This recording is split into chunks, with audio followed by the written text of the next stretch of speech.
السلام علیکم برادران عزیز و گرامی قدر. امروز که ما در کرانتین قرار داریم، بسیارتر انسان ها در اینترنت می‌نویسند که برای بهبودی مملکت در خانه بیمانه تا این کسلی امروز پهن نشود، ما یک اقدام گرفتیم که در خانه نشینیم و بیکار ننشینیم، سرودای استادای تکرار کنیم. برای برادری که در غریبه قرار دارن یک سرودی پدر از آهنگ استاد مراد پیشکشی شما میکنم.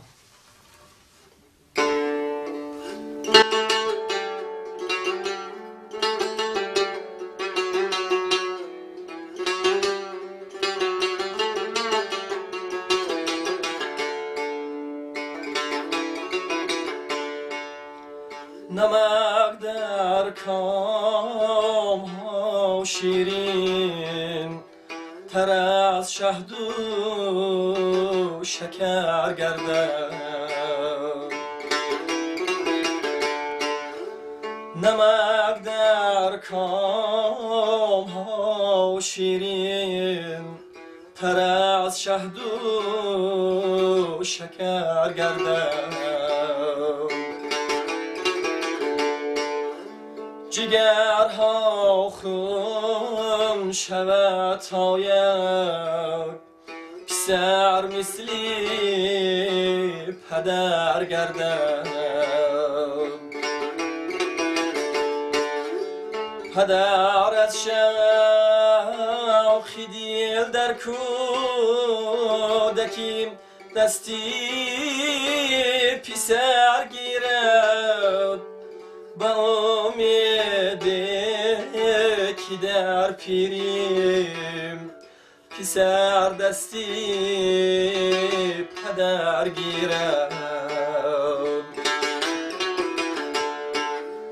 با امید که در پیریم پسر دستی پدر گیرد.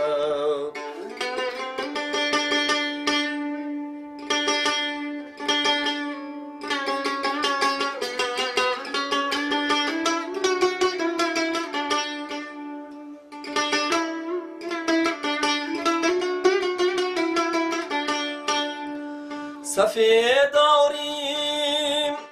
بلند یک نو دو صد برگی تر دارد،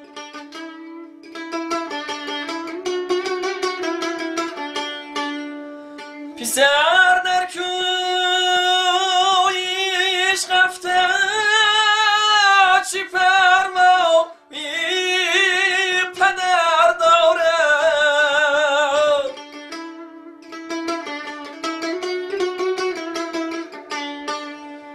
اگر فرزندی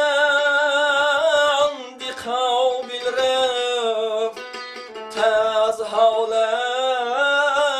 خبر گیرد، ولی فرزندی ناقابل گریبانی پدر گیرد،